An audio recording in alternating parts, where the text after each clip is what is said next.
Terve! Kauhea parta.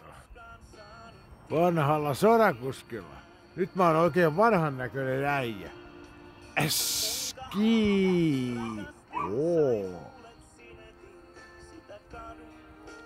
Leijonaa ja kolaa.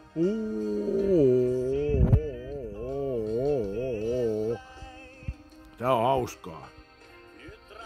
Suomen kesä on hienoa.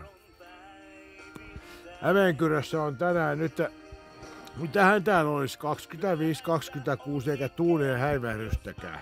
Mutta kyllä Espanjan mökillä oli hienompaa, kun se oli 38 lämmintä.